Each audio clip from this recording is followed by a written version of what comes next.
we're building a 5-acre pond here. As you can see, it's all dug out. It's ready to fill. We're hoping this winter we'll get some good precipitation and then through the spring. But before that rain comes, we're expecting rain tomorrow, about 90% chance. So I've got to hurry up and start creating some fish structures. And I'm going to put them right in this deep area right here.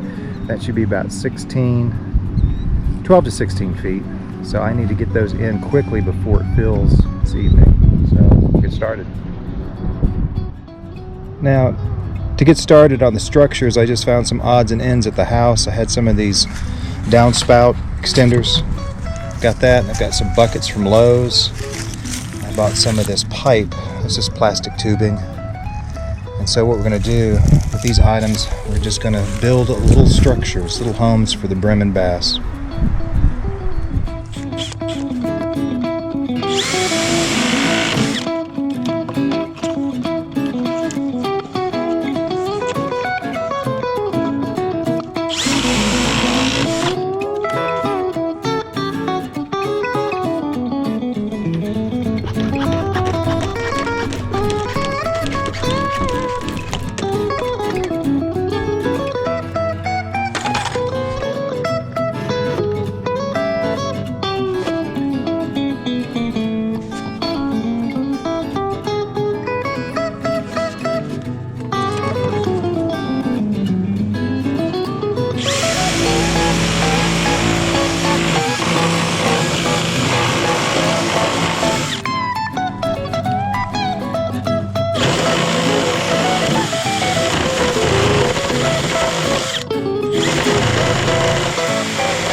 So this is day 2. I had to stop working on those structures that I was showing earlier.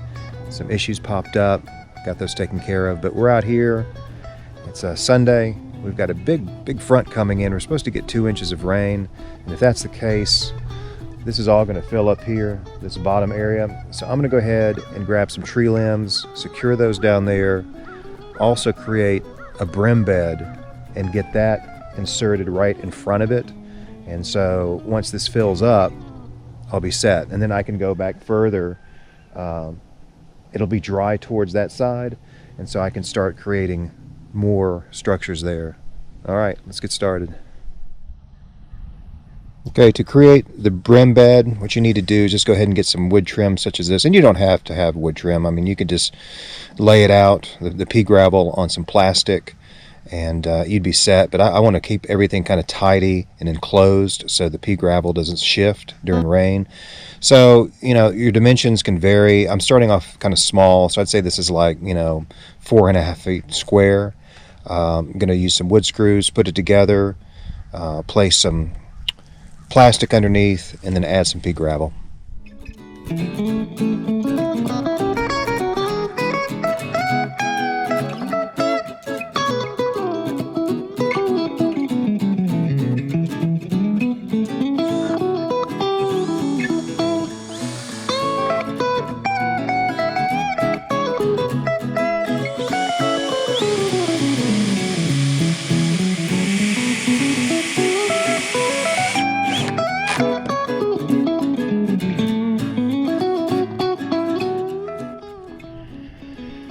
So once it's framed, I place it right here. You can see the levee. Now it's going to be about 12 to 16 feet in depth here, but typically once this fills, I'll be fishing from that levee and casting in here, fly fishing for brim. And again, we're going to place our natural debris fill behind it so the brim can hide and spawn here. And again, I'm going to have these all through, gosh, I could say maybe up to 10 of these up and down, just to increase that brim population. All All right, now we need to add some plastic. Okay, you can see how I placed the plastic. Just sort of made a trough out of it. It doesn't have to be perfect. The fish are not very judgmental, and this is going to be underwater, and there's going to be pea gravel on it.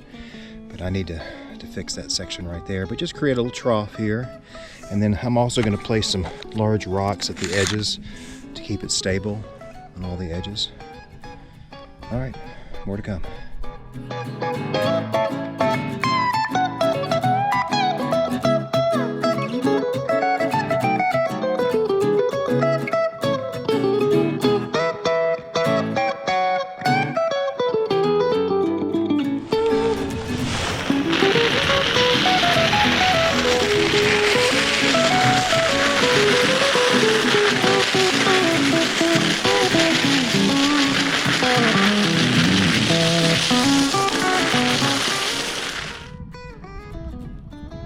Okay, we're done. Looks pretty good.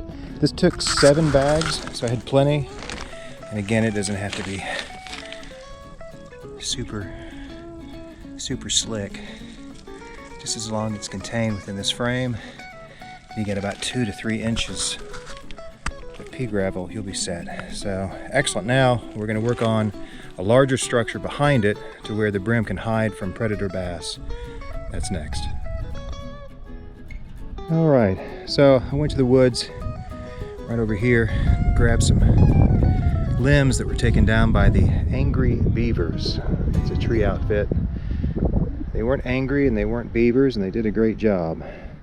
So anyway, I brought this extra downage here and created this U shape. And that way, in theory, once they release the brim, maybe they release it right here, they scatter down for protection.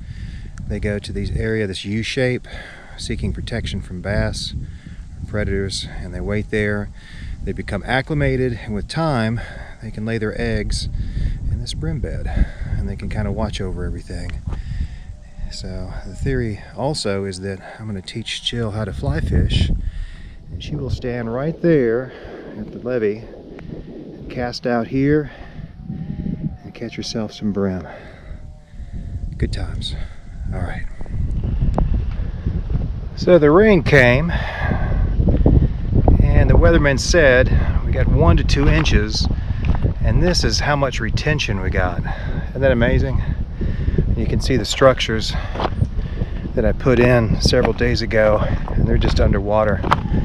So that's unfortunate because I wanted to put some other items out there. So what I might do today is just basically wait out there and set some things up. But pond is holding. It'll be nice. So we had some extra planters at the house. I got a ton of these. So what I decided to do is just seal them up with some duct tape. So when I add concrete, in theory it won't seep out. It's a quick drying concrete, so we should be set. And then I'm just going to do some PVC coming out of it, just as a low profile ground cover. Let's see how this works out.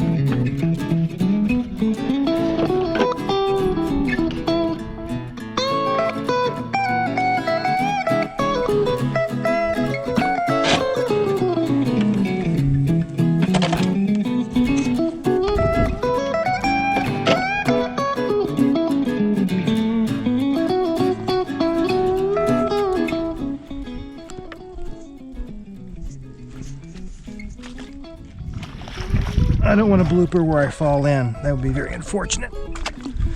Put this one right here. I feel good and heavy. All right. This one's pretty heavy. This one will be fine.